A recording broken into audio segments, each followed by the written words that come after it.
The best time of the year is officially upon us. It is March Madness time, everybody. Welcome into All-American here from Studio A. Alongside Maria Trivelpiece, I'm Kyle Youmans. It is wheels up to Birmingham, Alabama for the American Conference Championships as the tournament is here. Both the men's and women's side. We are so excited to be here, and this is going to be a blast of a week, Maria. Are you ready?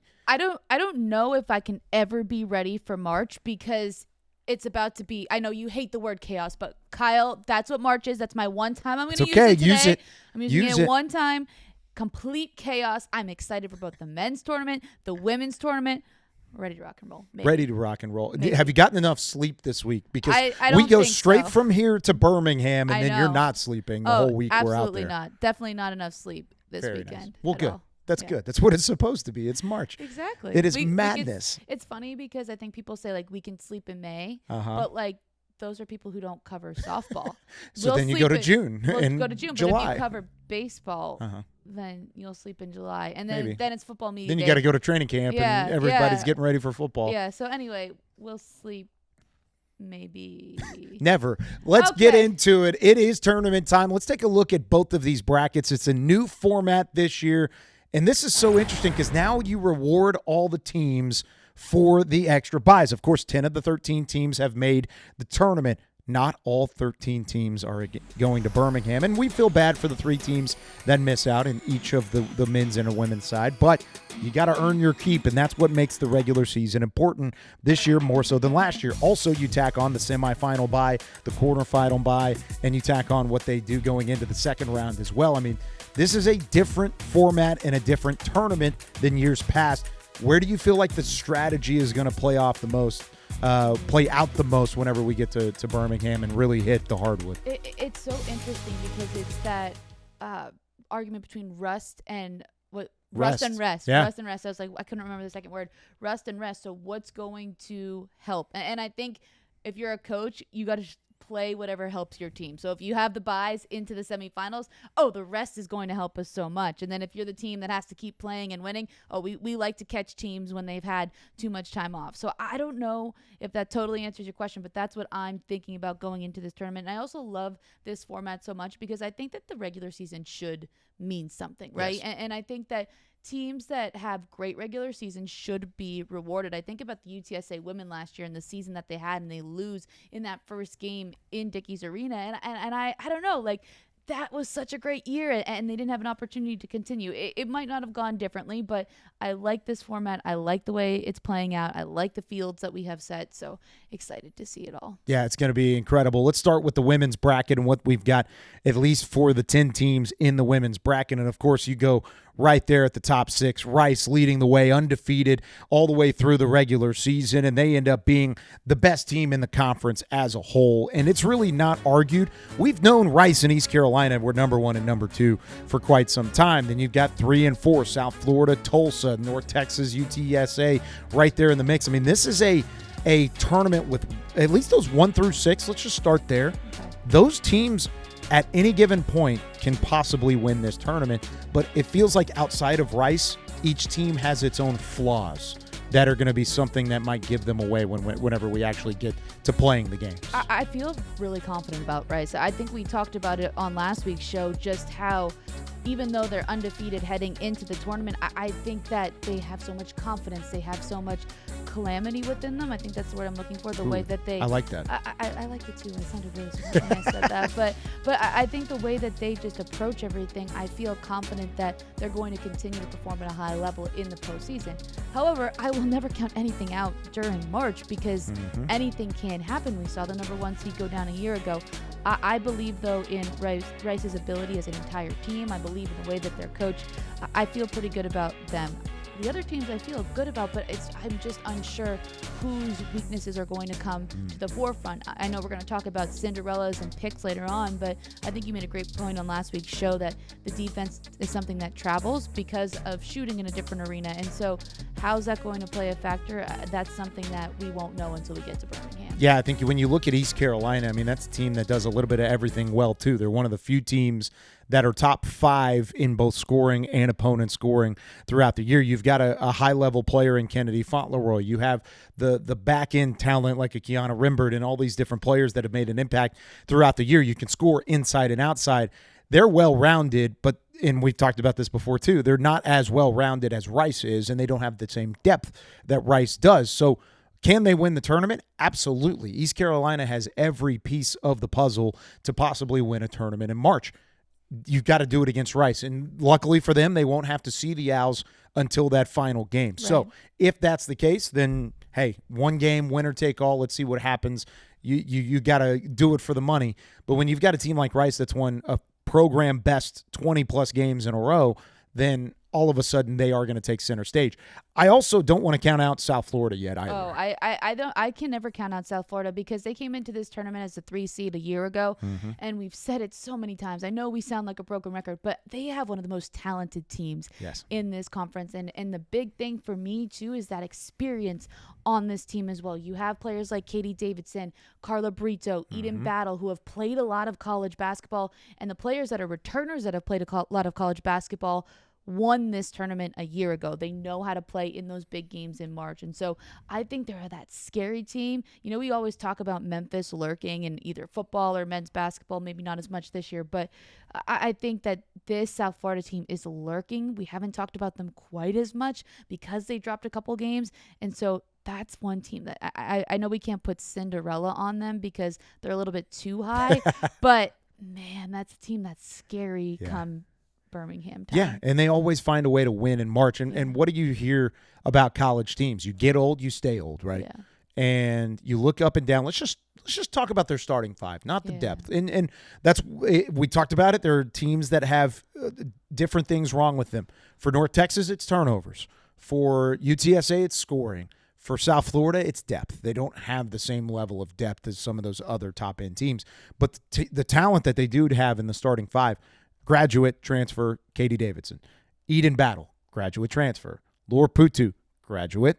Carla Brito, senior and preseason player of the year. I mean, it doesn't matter where you are. Up and down the lineup, they're going to be really experienced. They're going to be really good. Stephanie Ingram, she's the youngest player in the starting 5 for South Florida, and she's a redshirt junior that transferred from Florida Atlantic and is one of their leading scorers. So when you've got 5 players in your starting 5 that can average and do average 10-plus points per game, double figures there. They do a little bit of everything. Carla Brito, we're going to hear her name later on just to spoil something for you. And when we give our favorite players to watch throughout the year in our A-team segment that we bring back by popular demand, she's going to be on my team because she is a must-have player on the floor. That's why she averages 34 minutes a game in conference play. That's why she can't come off the floor. And I think when you have Michelle Woods-Baxter, who's in an interim year taking over from Jose Fernandez, makes it even that much more impressive that they have played the way that they have down the stretch to set themselves up for success and end up having that bye all the way to the quarterfinals. Now,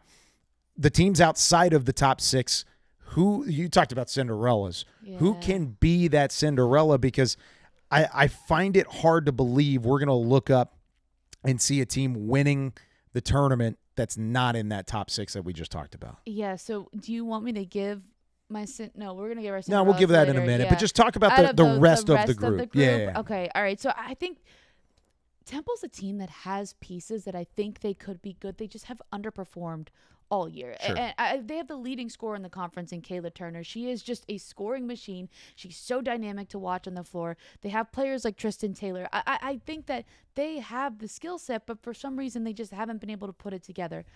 So I would watch out for the Owls if they can get things to click. I think Diane Richardson's a phenomenal coach. She's had success there for a long time for a reason. For some reason this year, it's just not been there. So I'd watch them. I always talk about Charlotte because I like that coaching staff, and I think they're another team who had to deal with some injuries. They had to deal with some setbacks on their team throughout the season, some hardships as well. And so I think that's why you see them kind of go up and down a little bit. I like the way that they rally together. I think it's a team that has really good chemistry kind of beyond the court as well. So I'll make an argument for them there. Florida Atlantic, I think, is a team that I've seen them improved so much this year. And I think that's one thing I really like. Can they beat somebody in the top 6? I don't know. Same with Tulane. I just don't see them at this point beating somebody in the top 6. But that's why we play a tournament. That's why it's March, and you never know what can happen. So that's my long-winded answer of like saying, I don't know if those teams can beat or knock anybody out of the top 6, but there's ways it could happen. No, I'm right there with you, and I think you bring up two of the teams there that I have had my eye on. One of them, and it's for different reasons. One of them is Florida Atlantic because they haven't been in this position in the past, and maybe they're one of those teams that appreciates the opportunity and appreciates the setting and wants to take advantage of the limelight and the setting when they get to it. And I think Florida Atlantic is one of those squads. The other one, anytime you have the best scorer on the floor in a March Madness game, you've got a shot. You've got a chance because if they get hot and they do what they can. I mean, we've seen March Madness superstars emerge out of nowhere, whether it be in the American Conference or just in college basketball as a landscape. It happens every single year, and that's part of why we love March. Kayla Turner could be that for Temple. Yeah. She is electrifying. She is the conference's leading scorer for a reason. And if she doesn't play well, her team generally doesn't play well. Look at what happened in that South Florida game down the stretch. When 1 for 8 from the field, 1 for 3 from downtown, she finished with just 3 points, 3 rebounds, 2 steals. And the final score of that game was 82-36. Oh, my goodness. It was and South Florida's one of the best teams in the conference. But if you're going to be a Cinderella and you're going to make a run, you got to beat the best teams in the conference. That's what makes you a Cinderella and put them in that situation. Now, they've won games without her playing well. Memphis, Charlotte, she was held under 10 points. They were 1 possession off against North Texas in a really tight game, 69-66, where she was held under 10 points. Those are the few games where she hasn't played well and scored at a high level in conference play. If she's able to do that come tournament time, I still think Temple has a shot to beat anybody. Remember, they lost by 11 to Rice. They lost by 6 to East Carolina. They lost by single digits to UTSA. I mentioned North Texas. Rice, the first time around, they lost by just 9 points. They're in games with some of the best teams in the conference. So watch out for Temple, and if they hit the shots that they hit on different occasions, I think you've got an opportunity to see them make a run. Now, you did have an opportunity to catch up with one of our favorites, a returning guest for the show. Tell me about what she talked about with Talia Goodman. Well, she was phenomenal, as always. I think we're going to see the interview in just a moment, but before we get there, I asked her about her Cinderellas. I asked her what she thought about Rice. When we recorded the interview, she was like, I think I'm bumping them into my top 25. So, hey, I really like that. Go. Let's continue on that trend. But to see everything that Talia Goodman said, let's take a look at the interview. Back by popular demand is women's basketball reporter Talia Goodman. Talia, welcome back to All-American. We had so much fun with you last time. We needed to have you on again. I want to run it back all the time. I need to be like a regular guest on here. Let's talk some American women's basketball. I know. We'll have to bring you on regularly, even more so next season. But we have you here right now. So let's talk about what this season has looked like in the American for women's basketball. Rice at the top. They have looked phenomenal all season long. As somebody who covers the national scene of women's basketball, what has the American looked like to you? Super strong. I mean, I was on a podcast just earlier today talking about a bunch of mid-majors who I think, could make some noise in March. And I brought up the American League as one of the leagues that I'm kind of eyeing the most as we go into conference tournaments. Like, I think you obviously have Rice on top, who has been really dominant, but I see a world in which there is some March Madness in the conference tournament. There are some teams that could surprise some people this year. And so I think it's been really fun. And I obviously, regard the American League really highly when it comes to, rankings and whatever it might be. We're going to talk about those surprising possibilities in just a moment. Let's start with Rice, though, because we can't not talk about them. When you take a look at what Lindsay Edmonds has done with this team this season, what stands out the most? I think honestly, just taking hold of the opportunity, right? Like this was a year of kind of transition within the league, as we talked about last time with Jose Fernandez taking the Dallas Wings job, and it kind of left an opportunity for that. And obviously that opportunity was there even before that was announced for Rice. But she's just been able to do such a phenomenal job there, and her experience kind of nationwide has made her one of like the hottest coaches in the country. Like everyone's talking about Lindsay Edmonds right now, and for good reason. She's done such a phenomenal job, and I would be shocked if they don't win the conference tournament and make the NCAA tournament this year. Let's just say they don't win. As somebody who's very involved in talking about rankings and different things like that, do you think that this team does have a shot to maybe get in as an at-large? If it were up to me, yes. Considering I am not in charge of who gets in, I don't Unfortunately, know. right? Unfortunately, right. Put me in, coach. I'll get them in there. No, I think it's tough because partially we can look at the history and who's gotten in and whatnot, but now they've also added a new component that doesn't really help mid-majors too much, the WOB.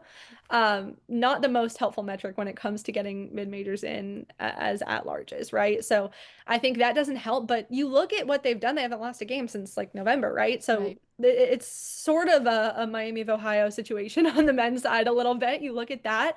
And I think they're deserving of getting in over some of these high major bubble teams. I think they could beat them. I think they, played a decent schedule and have put themselves in a position where they're in the picture for it. I just don't know if the committee will look at the strength of schedule piece and the WOB and go, oh, I don't know, let's put, maybe an Arizona State in instead.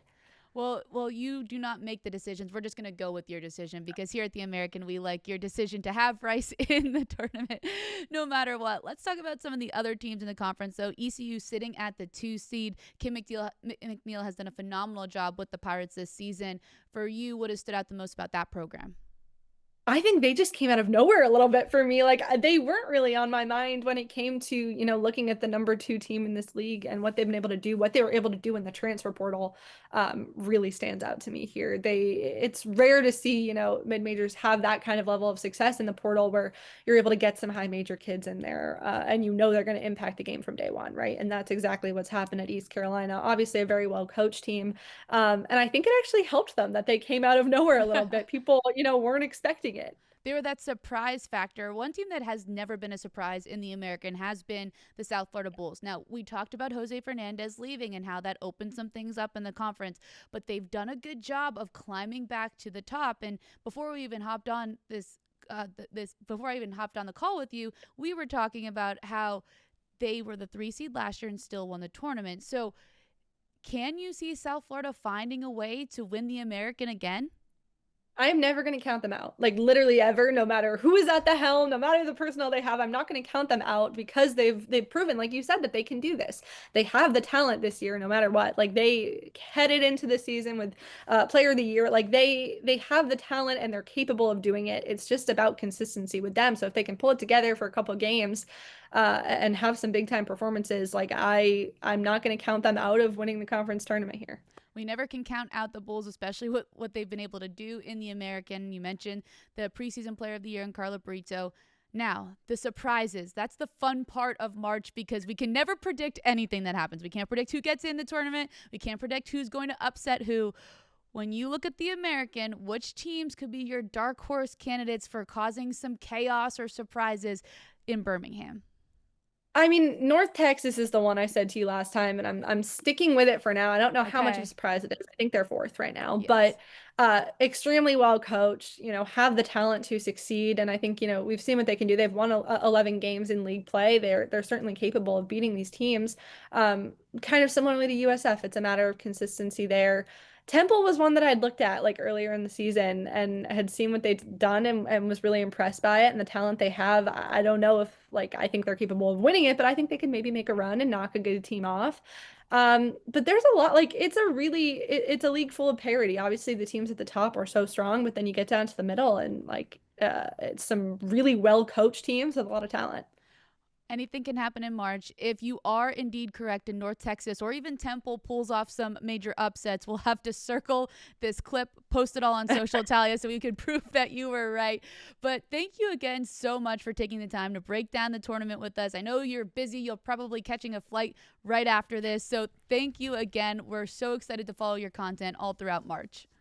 Thanks for having me on. Hey, another opportunity for her on All-American, and she brought up North Texas, and she brings up the team that I just said I think could win a couple games in the tournament as well. You really like being right, don't you? No, I think she just knows ball. That's all it is.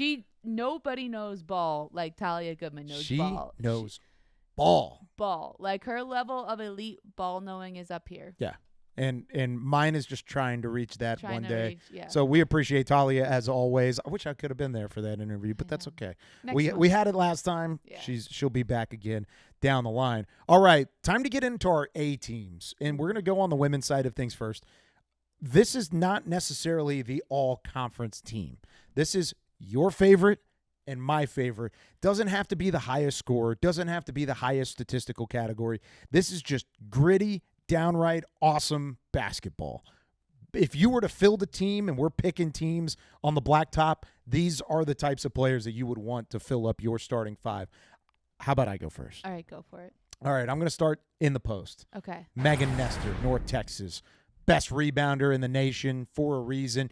Just nothing but grit and tenacity. She's got an off-the-field story that's one of the best in college basketball across the board. Then you pair that with some of the players that she's gone to battle against. How about Carla Brito? I want a dog.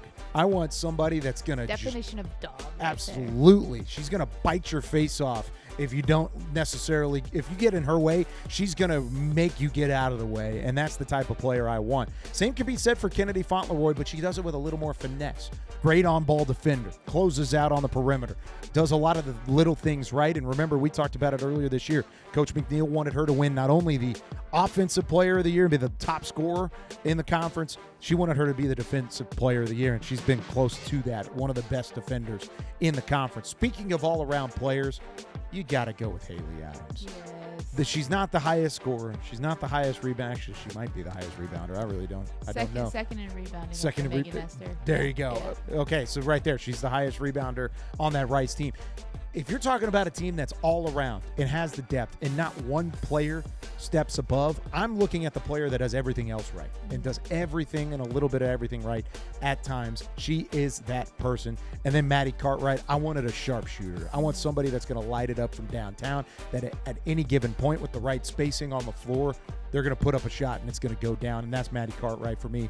I trust her with the basketball, time winding down, give her the rock and let her shoot it from deep. I think if you put these five on the floor and we played it like WNBA All-Star style, I think that team would beat anybody else in the conference, especially, and it's definitely going to beat anybody else in any other conference too, I think. Heck yeah. Oh, all right. I'm in agreement with you on that. Now, let it be known that we did not compare notes on these. So I going to show you my A team, and I hate when I have to admit that Kyle is right, but we picked 4 of the 5 same players for similar reasons. So Megan Nestor, of course, leading rebounder in the country. Check. My different player here is Kayla Turner. This was the player I was trying to decide against. It was her and Brito. Yeah, and I went back and forth on Brito as well for all the reasons that you just said. And I ultimately went with Turner, though. She's leading the conference in scoring for a reason. She's so dynamic. And I think Temple goes as she goes. And so that's kind of why I wanted her on this team, because I'm like, I feel like I need the leading scorer in the American on my A team. Don't blame you. So Haley Adams, same thing. Does all the little things right. Second in the conference in rebounding. She's averaging 10.8 per game. She's leading the American with 1.5 blocks per game. Mm-hmm. She can score the basketball, do a little bit of everything. Haley Adams. Maddie Cartwright, same thing. Wanted the sharpshooter. I feel like I'm just like taking your answers here at this point. No, this is great. But I love this. Kennedy Fauntleroy rounds it all out. Again, the defense part that we talked about earlier in the year with Kim McNeil.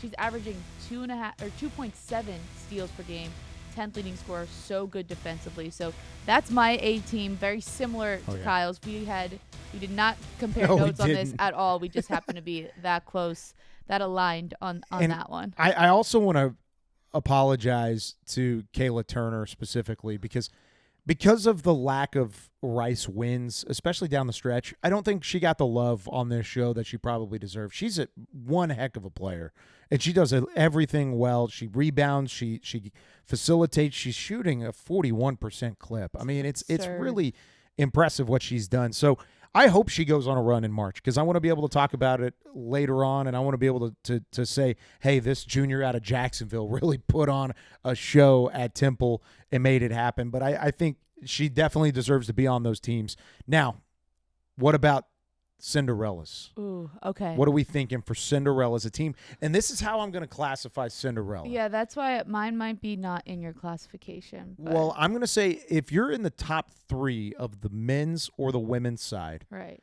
you can't be a Cinderella because you're top 3. Okay. You get the buys. You All get right. I know the 4th team gets the bye, but a lot of times the 4th team is going to have to go through the first team. Right. Right. They're going to the 4 seed's going to have to play the 1 seed pretty quickly there. Right. So I still would count that as a Cinderella because that's not just winning one game. These are okay. teams that you think are going to win multiple games in March and make a run. So I'm going to start if that's okay. Okay, go for it. I'm going to agree with Talia Goodman. All right. The North Texas Mean Green. Okay. This is a team, and we've talked about it on the show last week, and I've had the benefit of watching them up close and personal, but I've also seen South Florida in person. I've seen East Carolina in person. I've seen Rice in person. I've seen Tulsa in person. I've seen all these other top teams in the conference up close and personal, and a lot of them were playing North Texas. The thing that North Texas is doing differently now than they did previously is they have somebody else other than Asia Proctor that's able to score. And they have somebody else other than Megan Nestor that's going to provide a passion and a physicality and a little bit of grit to the defensive side of the floor. I think they are more complete and deeper now than they ever were early in the season. And to me, a lot of that was by design. A lot of that from Jason Burton was, I've had success in the regular season. I have not been able to have that same level of success in the postseason. Right. Let's build toward March, and let's build a March Madness-esque type of team. I think if this team, and I know they didn't play well down the stretch. They lost 2 straight to end the season. One against South Florida, which we talked about on the show, was just a gritty, back and forth, just grinded out March Madness type of game. But then they lost late to Wichita State, which was not a pretty win by any stretch of the imagination. However, I look at them and I see that as kind of a good thing. I'm going to pull the Maria Trivelpiece I was going to say, here. is that like a Maria thing? Like the reverseness of, we lost the last one? This team is better now than they were at the beginning of the season, as I just mentioned. But in order to really wake up going into the tournament, I think they needed a wake-up call. You know what happened last year with this team? This team was called South Florida. They were South Florida Bulls on the women's bracket. I've heard of them before. Yeah, they lost a really interesting game in the penultimate game of the year last year to Tulsa. And then they lost their regular season finale at home against East Carolina. They lost their last 2 games of the regular season last year. But then what happened, if we remember back? I don't know. What happened after that? They turn around and they beat Tulane. Then they beat North Texas, who was a higher seed than them. And then they go and beat Rice, and they end up winning the American Conference Tournament at Dickies Arena in Fort Worth. I think it's possible that North Texas can do the exact same thing. So you just use Maria logic. And I'm actually going to go against Maria logic Wow. because I had North Texas as my Cinderella heading in to this last week of games, and then they lost. And I'm sticking with it. You know what? The eye test. I commend you for that, and I'm not disagreeing with you totally. I'm just a little hesitant to pick them. So with my Cinderellas, I didn't know what our cutoff was going to be. So I have 2 here in UTSA and Tulsa. So Tulsa's the 4. So yes. that's okay. So it's still there. I think for Tulsa, if they can get going, they have a very powerful offense in the way that they shoot the basketball. There's things that they need to clean up. We talked about that already. But I think if they're on and they're shooting at a high clip, they have an opportunity to beat some teams in March. UTSA I picked, that's my interesting pick for me because the biggest thing that we said is that defense is going to travel. My big question mark is, can UTSA score enough points to beat their opponents? But defensively, they've done a good job all season long of beating the teams in the American with the brand of defense that they play. So that's why they're my Cinderella. North Texas was up there for me. The last time we had Talia Goodman on the show and she said North Texas, I said, yep, that is my Cinderella as well. I'm a little hesitant. You're backing off on it a little bit. That's okay. But I'm not. But if they okay. were to be the Cinderella, I'd be like, okay, this makes sense. So okay, I'm okay with it. I see it. You just want to jump off the bandwagon at the end of the year when it's convenient for you to just chill out for a little bit. I just hope it's cool. I just hope all teams have fun. I know you do, which is why you can't pick a champion. No. But I can. I can pick a champion. Okay, Kyle. Who are you picking? I as gave you my champion? Cinderella. I Yeah. don't think the Cinderella is going to win it all. Okay. I'm going to go chalk here. I don't see a weakness in Rice. Yeah. I don't think the Owls, and they're undefeated in conference play for a reason. They've won 20-plus games in a row for a reason. I don't think they are going to lose. I think they're going to roll right through this tournament. I think it'll be close. There are going to be some games where they're going to need to make some plays down the stretch. It's going to be 1 or 2 possessions, and it's going to be a tight game, and teams are going to give their all. This is not a year where I see the Owls lose their first game in the semifinal. This is not a year where I see the 1 seed go down in the championship game to a spunky 2 or 3 or 4 or 6 seed or whatever it ends up being. I think Rice is the best team in the conference. I've said it from the beginning. This team felt different from the beginning and the onset. I think Rice is going to win it back-to-back years, and they're going to go represent the American Conference in the last 2 of 3 years, because they went to the title game last year, 1 and 2 years ago. I think they're going to go back to the title game. I think they win it again, and I think they're going to represent the American Conference going into March Madness. All right, you heard it here first. Owls are going dancing again, baby. That's my prediction anyways. That's Kyle's prediction. All right, let's take a look at the men's bracket, shall we? All right, let's do it. Tournament time on the men's side. Same format that we talked about earlier. 10 teams advance, and then, of course, the buys start playing their factor. How about the South Florida Bulls? Man. Champions of the regular season. What a year it's been. And, of course, with everything that program has gone through with Amir Abdur-Rahim and then the regime change over the last couple of months, and what a year. And this is a community that certainly deserves it. Congratulations to South Florida. And they deserve to have that bye to the semifinal where they just get to rest their hard-earned, blue-collar points. Yep, blue-collar points. Yeah. All that, they've earned it. So now they get to sit back, they get to kick up the recliner and watch some basketball for a couple rounds first. You think that's exactly how they're going to do it, sit in a recliner and just not? Probably not. Probably not. They're going to be practicing. They're going to get everything ready to go. They're going to be in Birmingham, probably scouting. Oh, 100%. But no, to your point, I've been so impressed of what South Florida has been able to do this season, and I think the cool thing for me to watch is the way that they've grown. Brian Hodgson had this team rolling from the start in terms of what he wanted them to look like, and he has them peaking at the right time. And so early on in the season, when we were waiting for somebody to establish himself as that number 1 team, South Florida was there, but then they drop a game here or there. Yep. As the season went on, they really solidified themselves in that top spot, and they're playing their best brand of basketball right now. Oh, definitely so. And I think when you talk about all-around teams, we said it on the Rice side of things, they're one of those. I also want to give credit. How about the Wichita State Shockers? Right? My goodness. Yep. What a way to end the year.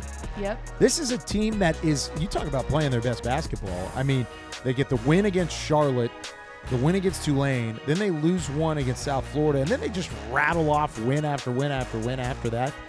Wichita State's the real deal, and we talked about Giles, and we talked about the team across the board, but Paul Mills is working in Wichita, and that community, talk about a community that deserves it. They are fired up for basketball, and I'm excited to see that team play come March. Well, when we had Kenyon Giles on the show, he said early on in the year when they had those slip-ups where they lost some of those close games, the team didn't quit on each other. He said we could have easily just said, all right, we're not good enough. Let's just pack it in. But they used those losses and they used those mistakes to come together and figured out, hey, we're not a bad team. We're just not executing in the moments that we need to. And that made them stronger, more resilient. I like their chances come March because of that resiliency. I think those teams that don't give up, that fight till the end, those are the teams that are going to be successful. That's what we saw from South Florida, the blue-collar mentality. Yep. Wichita State has their own version of the blue-collar mentality, really, with the way that they rebounded after their early start. I just came up with a nickname for Will Berg, the Iceberg, because he's a 7'2" center, 255 pounds. He's cool as ice, baby. He's done nothing but get better and better as the year has gone on. He's putting up double figures. He's notching double doubles. He's bounding around in the paint, and his red hair is just flashing in front of cameras everywhere. I love watching this dude play, and I think I mentioned earlier, Wichita State is this brand. It's this program that on the hardwood, it just kind of hits different. You got the way that they've played with the Van Vliet days and with the Ron Baker days and what they've done in the past. Kenyon Giles can be the next superstar for Wichita State, but watch out for Will Berg to be a fan favorite too. I think he could be a blast to watch in March Madness. They're one of the teams that you got to watch out for, that you've got to see as maybe a Cinderella. They're going to be too high for that threshold that we talked about earlier to be a Cinderella, but man, they are so fun and they're well-rounded too. That's why they're winning these games, because if it's not just the scoring from Giles, which he's an electrifying scorer, you can win it in the paint. You can win it with turnovers. You can win it with taking care of the basketball on your own end, and that's what they've been able to do throughout. Now, Tulsa, UAB, two teams that have had their ups and downs, but have two great head coaches, Eric Conkle, and you got the Blazers with Andy Kennedy. I think either one of those teams could possibly win it all when it's all said and done, because not like the women's side, this side is wide open on the men's side. Well, Tulsa had those points where we didn't think they could be beaten, and then South Florida was able to get the advantage over the Golden Hurricane. But I think overall this has been such a fantastic year for Tulsa. They have Miles Barnes-Stable. They have David Green. There's so many different pieces. And then to your point about UAB, there was a point in time where I was like, what's happening? What's wrong with UAB? What's going on? And now they're already up in that top half of the conference. And my only thing about UAB is their lack of success at home, and they have to play in Birmingham. But I will say maybe because it's not in their gym and it's at a neutral site. Like if I'm Andy Kennedy and I'm using my Maria talk, it's like, guys, it doesn't matter. Like this is we're on the road. This is completely different. That's the mind trick I'm talking. It's a little bit different. Yeah, it's not a home game. We hate being at home. They need to just get a hotel room. Just say like, hey, let's not stay at home. Let's just hang out. Let's go to the hotel. Let's have a curfew. Let's do it the right way. Yeah. And maybe Andy, if you end up doing this and this is any kind of influence to you, then hey, congratulations. Use that to your own advantage, I guess, whenever it gets to tournament time. I like the way that they've stepped up. They dropped that game late in the season to North Texas, and I thought that was kind of I think that was desperation on the North Texas side, because that was a team that was fighting to get into the tournament. But then they rebound quickly. UAB goes and wins that game against Charlotte, and I think they're just fine. They put up great points. Chance Westry can score the basketball at a very high clip. Evan Chapman's been great down the stretch. I really like even a guy like Jacob Meyer, who doesn't necessarily see everything show up on the stat sheet. He's just a gritty type of player. I think he's one that could help them maybe be an X factor. Now, we kind of mentioned those top four teams. The rest of these teams were questioning whether or not they're going to be in the tournament in the final weekend of the regular season or not. I mean, it was such a kerfuffle of teams that didn't have any clue where they were going to either be watching the tournament or playing in the tournament. It was going to be interesting. But a lot of times in March, that's what makes teams jumpstart into what they need to be down the stretch. That was going to be my point. A lot of these teams not even knowing if they'd have the opportunity to play. Now they're in the tournament, and now they're like, oh, wait, we have an opportunity to win this thing? We didn't even think we would be here. So because of that, you're kind of playing with house money. And then also you have this I'm going to use the word gratitude, honestly. Sure. You're grateful to even be there. So if you're grateful to be there, you might as well make the most of it. So I think that's the cool part about these teams that were questioning, will they be in Birmingham? Will they not be in Birmingham? I think they could be a wild card because they might come out and play some of the best basketball we've seen. And some of the teams have been playing their best basketball down the stretch. Florida Atlantic is starting to click again as a team that at one point in time was the leader in the conference. Then you had Tulane, which was picked to win or be one of the top teams in the conference. They're a team that maybe hasn't played their best basketball as of late, but they sneaked their way in. Then there's North Texas, a team that's dealt with injuries throughout the year. They've won some big games though, and they've played above their pay grade at different times in the season, and they play great defense too. I mean, they could very easily go on a run because of the level of defense that they play. And then there's Temple, who just mollywopped Tulane in the final weekend of the regular season. Lots of really fun teams down the stretch that I think you could really circle any of them, and they could be your Cinderella. So that'll be a fun conversation here in a couple of minutes. But before we get into that conversation, you had a conversation with Ryan Hammer, just like we talked about Talia Goodman on the women's side. You got to break it down with Mr. Hammer on the men's side. Joining All American, we have the one and the only Ryan Hammer from the Blue Blooded Pod. Ryan, thank you so much for being here today. Yeah, I'm excited. I'm excited to talk American basketball and get we're obviously in March right now and things are heating up. So Certainly, our American basketball in March is just getting even crazier than we probably could have imagined. But before we get to some of the craziness, let's talk about the teams at the top of the conference. So, when you take a look at the South Floridas, the Tulsas, what has stood out to you about those caliber of teams in the American? yeah, I mean South Florida to start the year, one obviously the best team in the conference right now and the regular season champions. But to start the year, they looked down and bad and where things like in the non-con slate, like they weren't going to be able to kind of get things right in year one. I love Coach Brian Hodgson. I think he's amazing and. I love their team coming into the year. I thought they were a good dark horse, but they have really turned a corner in conference play, and it's good to see because they played a really tough schedule in the non-con slate, and I think that's kind of helped them get ready for this.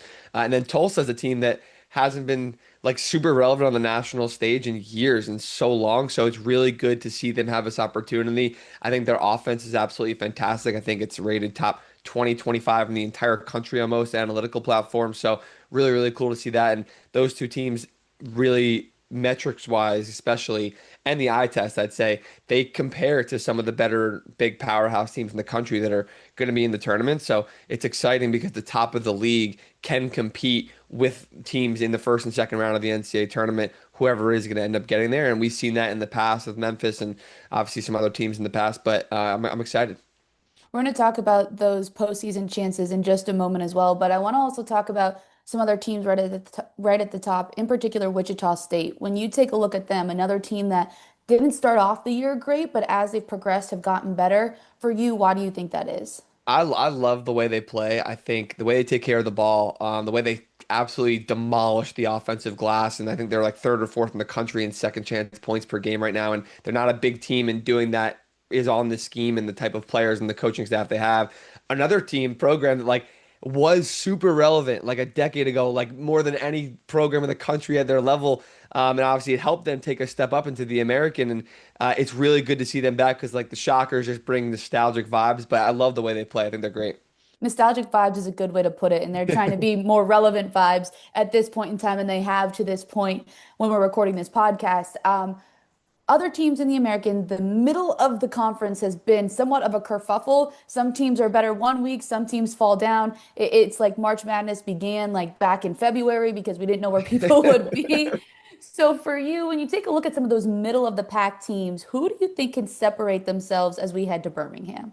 Yeah, Tulane was a team that to start the year was very intriguing, and I know they've been on a little bit of a skid, but like they've been very hot. I feel like a lot of the teams in the middle have had really hot and cold streaks like Tulane, but to start the year, I like them a lot. Temple hasn't looked awful, and FAU went through this streak of like they must have lost like 5 or 6 games in a row, but I know they've turned it around a little bit. They've also they beat Memphis, they beat Wichita State, they beat Tulane, I think already. Like they've proved they can beat in good teams, and I like John Jacobs a lot, so I think FAU is one to watch for sure. Yeah, we've talked about John Jacobs a lot on this show, and especially at the beginning of the year, they were somebody that we had high on our list because of the way they kind of came out hot Yeah. in conference play. But as we get to Birmingham, we'll have to see how things flush itself out. You mentioned some of the top teams. Let's talk about some individual players. I know that you're really high on Isaiah Nelson. Who else in the American has really stood out to you? You could talk about him as well. He's crazy, man. He like Coach Hodgson told me he's an NBA player. Like he definitely, and I see that. He's a demon. He's like similar to how kind of Yaxel Lendeborg was in the American, obviously, and at UAB, and similar how he's this do-it-all, athletic, kind of versatile forward. And I think that bodes well for him and their team. Obviously, I think is awesome. I think Tulsa's trio that they kind of rely on to score. What 50 points a game between Tylen Riley and David Green, and they have a really good trio there. And I think Kenyon Giles at Wichita State's been great also. Awesome. You mentioned earlier about the Tulsas and the South Floridas competing on the big stage if they were to win the American and head into the big dance. How do you see them measuring up against some of the teams across the country? Yeah, I mean everything is stylistically dependent on their matchups, obviously, right in March, and I think more so for teams that are going to be seen as underdogs because you're talking about South Florida who probably gets maybe a 12 seed, Tulsa probably around similar, and maybe if it's another champion, it's a 13 seed or something like that. But they're super dangerous. I think specifically to their teams, not Tulsa, excuse me, South Florida. has the style and the athletes and the aggression to compete with big time power teams. Like, they're incredible offensive rebounding the ball. They push the pace. They're great at scoring in transition. They're great at forcing turnovers and scoring off it. They can shoot the ball. They shoot a lot. They have guys like Isaiah and Wes Enos also who are apt or are tough and kind of the level of high major players for sure. And Brian Hodgson comes from like the Alabama Nate Oates kind of disciple system. He was at Buffalo, he was at Bama with Oates, and he was at Arkansas State last year, and he's kind of built this mini version of Alabama. And I think that bodes well for the tournament because they can just wreak havoc on teams. Like, I've talked about a team like Arkansas who would be an amazing matchup for them because it would go back and forth and there's a lot of talent and athleticism on the floor. But South Florida, Arkansas is not a super disciplined team, and South Florida would be able to really kind of torch them a little bit on the offensive glass. And there are a lot of teams like that where I think South Florida can match up athletically and size-wise and aggressiveness-wise with power teams more than probably any mid-major in the country or any non-power team in the country right now. So I think that's massive for South Florida. And Tulsa's offense is great. I don't think you're going to find many non-power teams that have an offensive capability like they do, especially now that we're seeing like Belmont's already out in the MVC and there are teams kind of dropping all over the place. So a couple of teams in the American and even beyond that. Like I said, I like Wichita State also to make some noise if they get there too. I love it. So we'll have to see who wins the tournament, who's going to fulfill that American spot in March Madness. Now, last two questions for you. Kyle and I already did this on the show. I need you to pick your Cinderella for the American tournament. And the way that we define Cinderella is somebody who's like not one of those top 3 seeds as they stand right now. And then I need you to make your pick for who you think will win the American. So the Cinderella doesn't have to win the tournament. They could just be somebody that you think is going to make some noise in Birmingham. If I have to go outside, there definitely is a drop off after the top 3 for sure. I think they're technically sitting in 4th right now, but I'm going to go with UAB. I like the way they've been playing. I like the way they take care of the ball a lot. And Andy Kennedy, I like him. I know him relatively well at this point.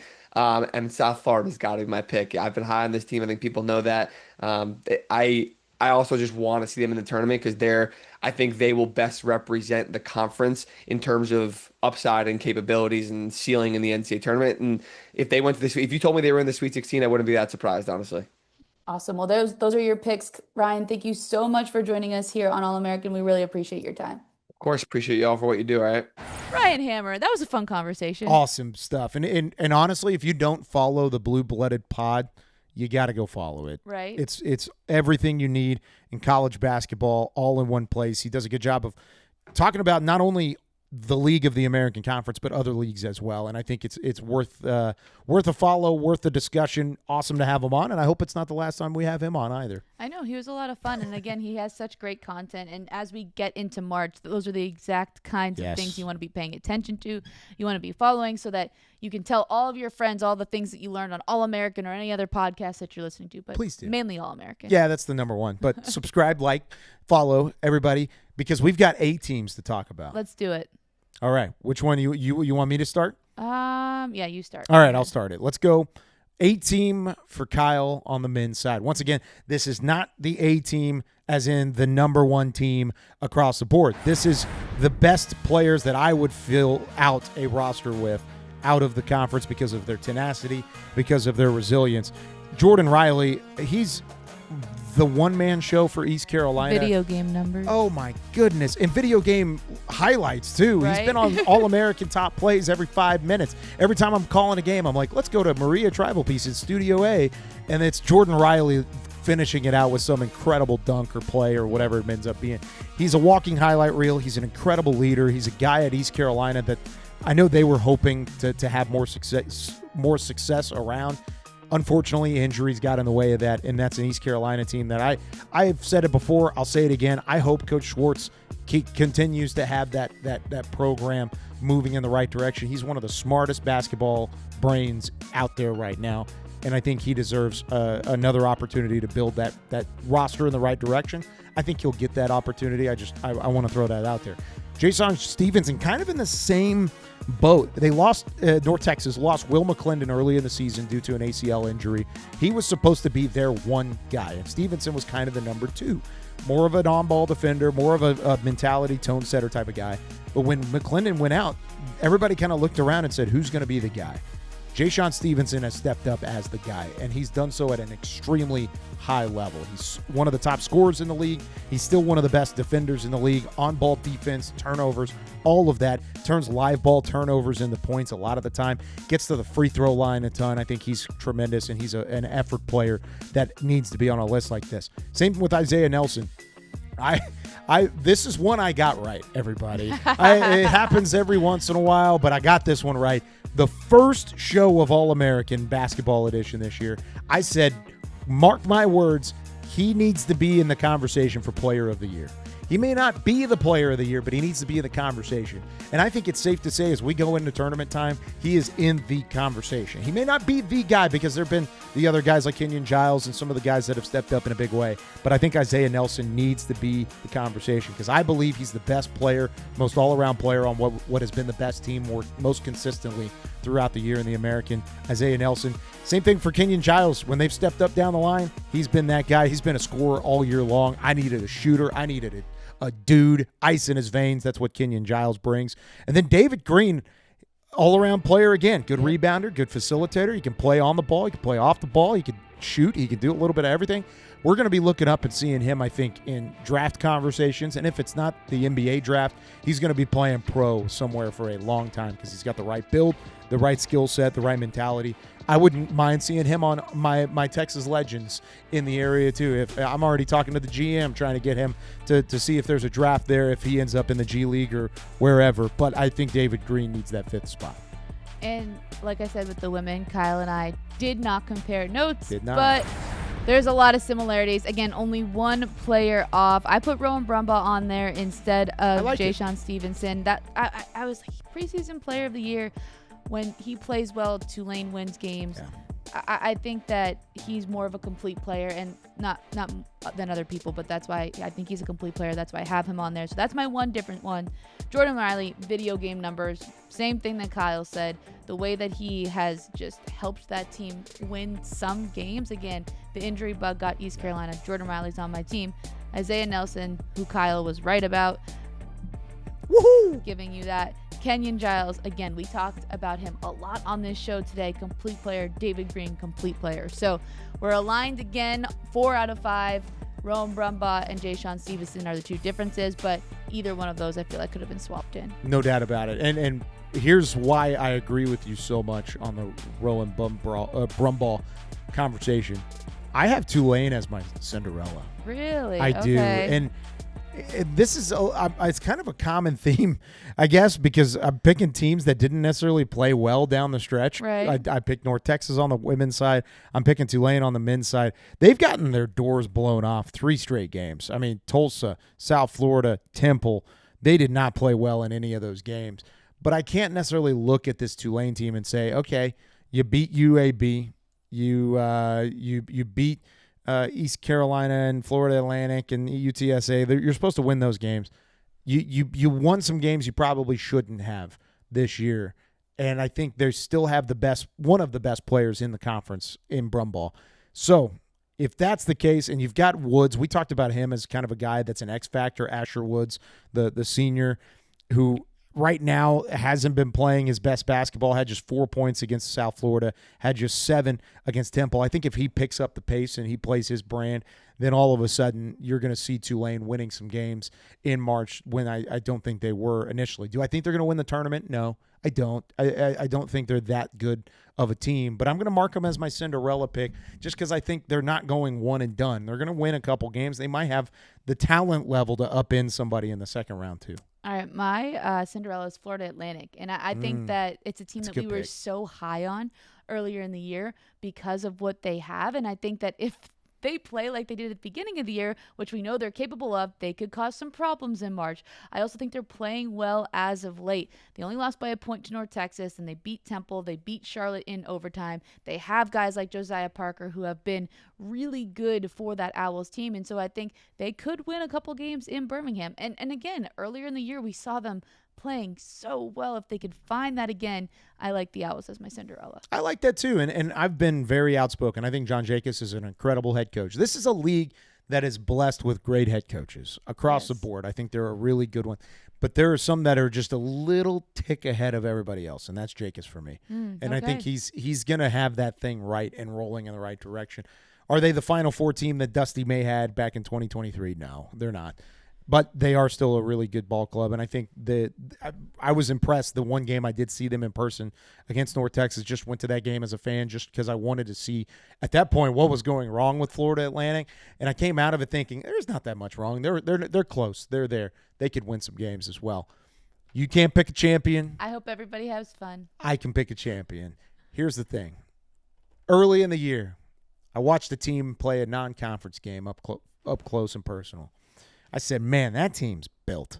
That team's got spunk. That team's got swagger. That team's got depth. They've got well-rounded ball movement. They've got shooters. They've got pro players.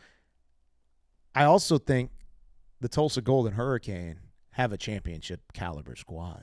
I'm not going to pick chalk on the men's side like I did on the women's side. South Florida's a great basketball team. I think they've done everything right to this point. But Tulsa, I think, has what it takes to win when it matters most. And what has been their one bugaboo this year? South Florida. They're going to get them the third time. Maria They're going to logic. get them That's the third Maria time logic. around. It's hard to beat a team 3 times when they're this closely contested. That's why you hope you lose one of the 3 conference series games. I think Maria has finally talked me into it. Give me Tulsa to make a run and to ride the hot hand of David Green and Miles Barnstable and Tylen Green and Tyler Barrett and Aid Papula. I think the Golden Hurricane are going to be cutting down the nets, and they're headed to the big dance. You know How cool would that be, too? You know by the what way? my favorite part of that monologue was? What's that? When our producer, Zach Fisher, put up the graphics so you could finally wrap it up. Oh, yeah. so that's that you probably could fair. so that you could get to your point. No, but I say that tongue in cheek because you make a great point. Again, I can't pick. I think you make a lot of good remarks there. We'll see what happens in Birmingham. And you remember the last time that Tulsa has been to a No, we did this on trivia, and March Madness? I don't retain trivia. 2016. That was the Okay. last time. So it's been 10 years. That's a long time. I think it's time for time? them to do it Okay. again. I'm actually looking to see if it's every 6 years. Oh my goodness! Hold on. This is a revelation. Hold Ooh, on. Okay, we How have about a this? revelation on All American. How about this? 1986, Uh-huh. 1996, 2016, or the last time, or the times So they've won conference 2026 tournaments. would be another 6. That would be another 6. They didn't do it in 2006. It appears, but They messed it so up. that kind of like upends it a little bit. But hey, it would be fun either way if it made it happen. So it's a year for South Florida, or a year for Tulsa Okay. to take care of business and to get it done. But All right. that is my prediction. I'm sticking to it. And yes, it's time to wrap things up. You get your wish. We get to wrap it up and say goodbye to the preview of the American Conference Championship week. That's not my wish. It's kind of sad when it's over. I know, you it's bittersweet. It is. We got to get to Birmingham. You've got a great week ahead of you. Remember, Maria is going to be on the sideline for these games. So you got to watch. You got to tune in. You got to keep up to date with everything on the American social channels. As the week goes on, you don't want to miss a thing. Get some barbecue while you're down there, too. Okay. Do you have any recommendations? I'll talk to you off the show. Okay. Off air. All Yeah. right. Unless any of the barbecue places want to sponsor All American, and then we can like talk that. about them on the show. That's selling right Yeah, there. That's yeah, good stuff. right?